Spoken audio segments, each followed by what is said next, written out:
د دې نندرتون مراجعین یوازې له کتابونو څخه لیدنه نه کوي بلکې دوی د خپلې خوښې کتابونه د مطالعې لپاره رانیسي او لولي یې. د مطالعې مینوال وایي دا ډول هڅې کولی شي چې په ټولنه کې د کتاب لوستنې کلتور عام کړي او خلک د مطالعې په ارزښت پوه کړي. د دوی په خبره د مطالعې هغه مینوال چې پخوا یې د آزادې مطالعې لپاره کتابونه اخیستل اوس یې د ژوند زیاتره وخت ټولنیزو رسنیو او برېښنایي مطالعې ته ورکړی او د ځوانانو ته یو ډول فکر ورکوي تر څو دوی راشي کتاب راواخلي او کتاب مطالعه کړي. یو لیکوال وایي که تاسو غواړئ چې هر وخت نوې خبرې ولرئ او معلومات مو زیات شي باید مطالعه وکړئ. بالکل ځوانان خو راغلي دي انشاءالله لیوالتیا لري او بعضې دوی کړای شي چې دغه کتابونه بعضې په پی ډي اف کې هم شته. یو دا نه چې دا مطالعه کې دوی باید د خپل کلتور او فرهنګ دا پرې نږدې خپله مطالعه جاري ولري.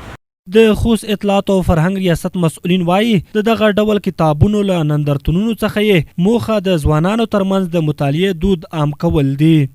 ځوانان راشي مطالعه وکړي او د کتاب مطالعه نن سبا وخت کې ډېر ضرورت دی.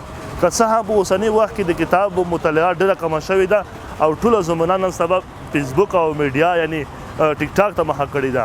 لکه څرنګه تیر کال دایر شوی و سږ کال هم دغه نندرتون دایر شوی دی.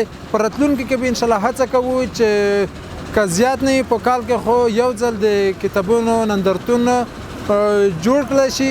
د رڼا نندرتون مسؤلین وایي دوی په یاد نندرتون کې زرګونه جلده بېلابېل ډوله کتابونه د مطالعې لپاره ایښي او د مطالعې مینوال کولی شي تر 3 ورځو پورې کېښودل شوي کتابونه مطالعه کړي.